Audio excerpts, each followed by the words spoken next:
नमस्कार. संघर्ष वृत्तवाहिनीमध्ये आपलं स्वागत. घेऊया ठाणे आणि आसपासच्या परिसरामधील घडणाऱ्या महत्त्वाच्या घडामोडींचा आढावा. म्हाडाची आता प्रथम येणाऱ्यास प्राधान्य योजना.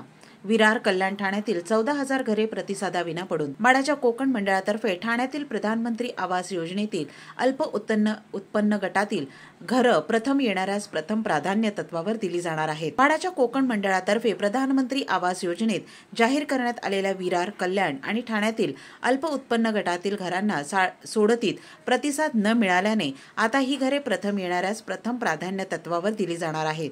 त्यासाठी म्हाडाच्या कोकण मंडळाकडून मोहीम राबवली जाणार असून विविध ठिकाणी 29 स्टॉलच्या माध्यमातून या घरांविषयी माहिती दिली जाणार आहे.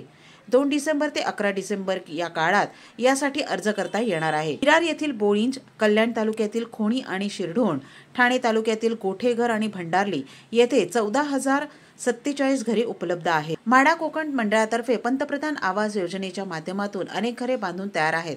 अल्प उत्पन्न गटातील या घरांसाठी 12 ऑक्टोबर 2024 रोजी जाहिरात प्रसिद्ध करण्यात आली होती. मात्र त्याचवेळी विधानसभा निवडणुकांसाठी लागलेली आचारसंहिता आणि जाहिरातीस मर्यादा आल्याने या घरांच्या जाहिरातीकडे अनेकांनी पाठ फिरवली. त्यामुळे या घरांना प्रतिसाद मिळाला नाही. त्यामुळे या योजनेतील 14,047 घरे प्रतिसादाअभावी पडून आहेत, अशी माहिती कोकण मंडळातर्फे देण्यात आली आहे. त्यामुळे या घरांची विक्री करण्यासाठी आता म्हाडा कोकण मंडळाने पुन्हा एकदा नवीन मोहीम हाती घेतली आहे.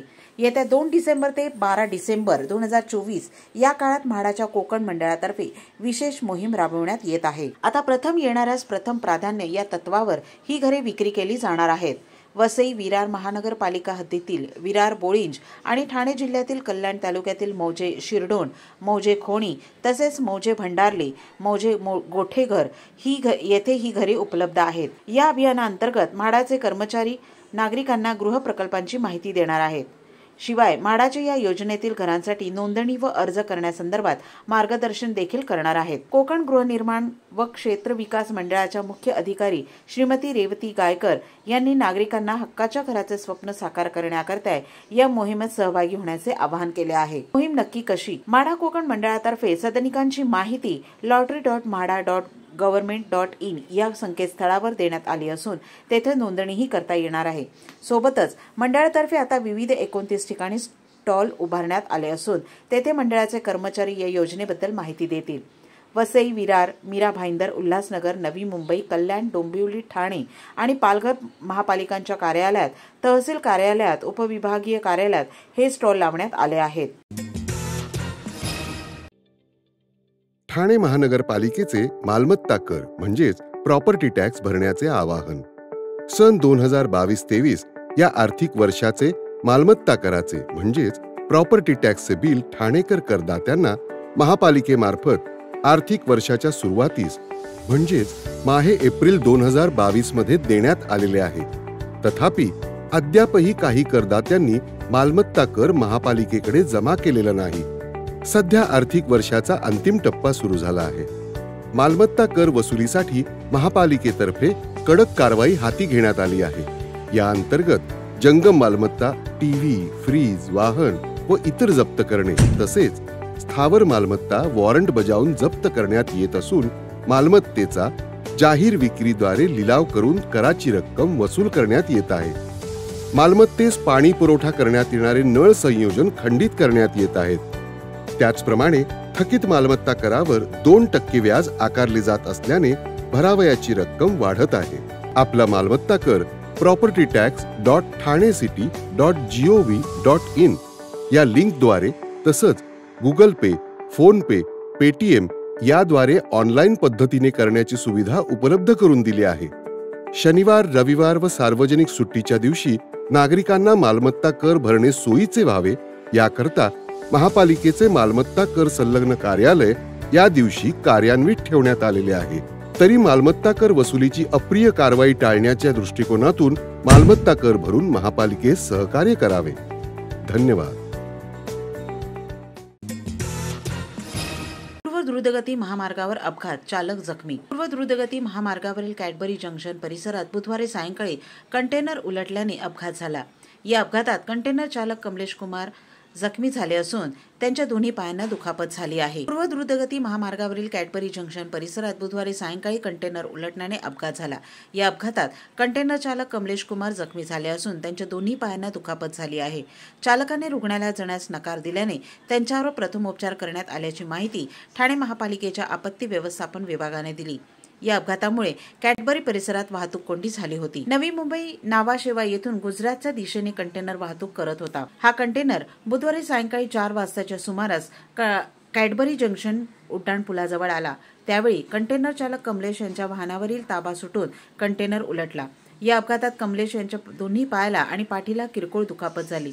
त्यांनी रुग्णालयात जाऊन उपचार घेण्यास नकार दिल्याने त्यांच्यावर प्रथमोपचार करण्यात आले. या अपघातामुळे कॅडबरी जंक्शन परिसरात काही काळ वाहतूक कोंडी झाली होती. या कंटेनरला रस्त्यावरून बाजूला करण्याचे कार्य प्रशासनाकडून सुरू होते.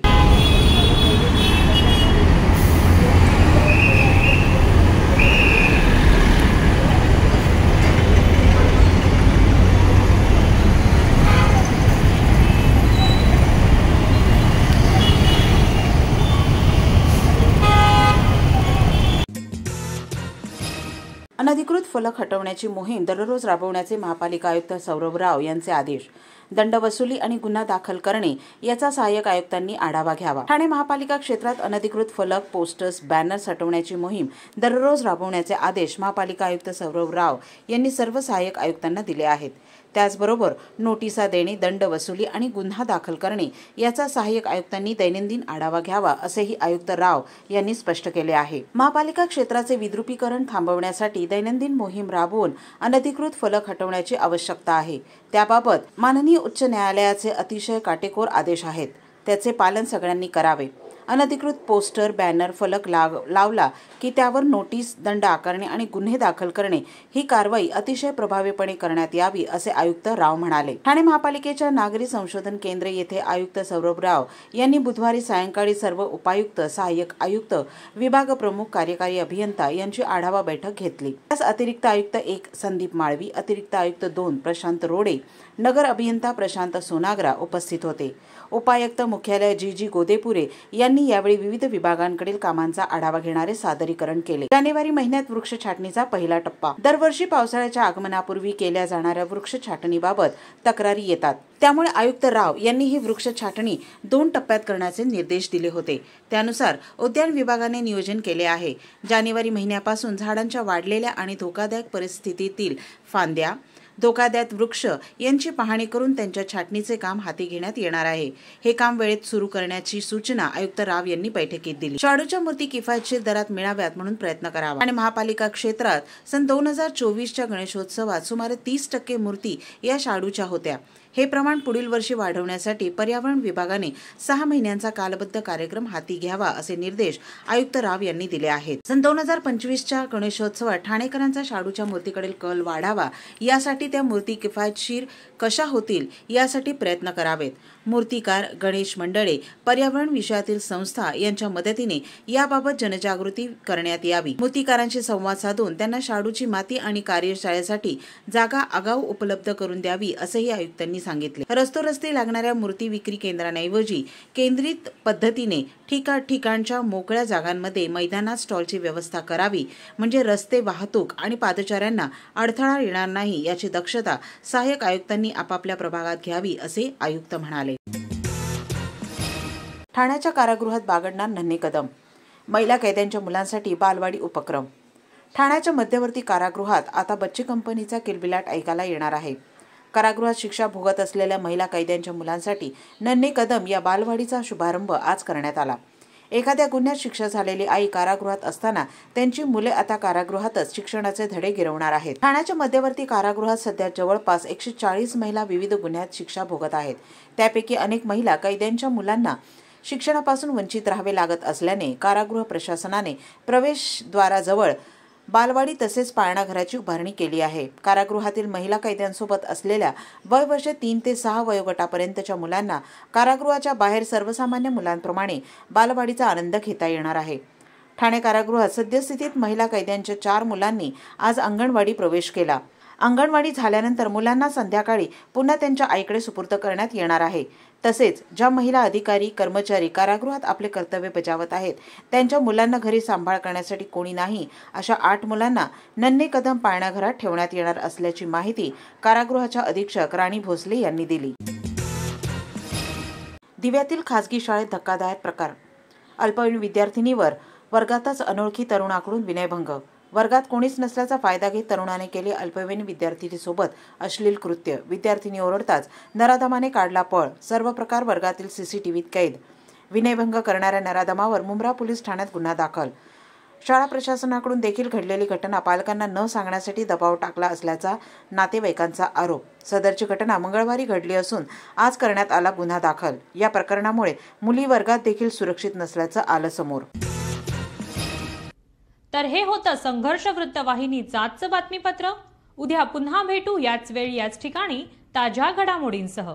तोपर्यंत नमस्कार.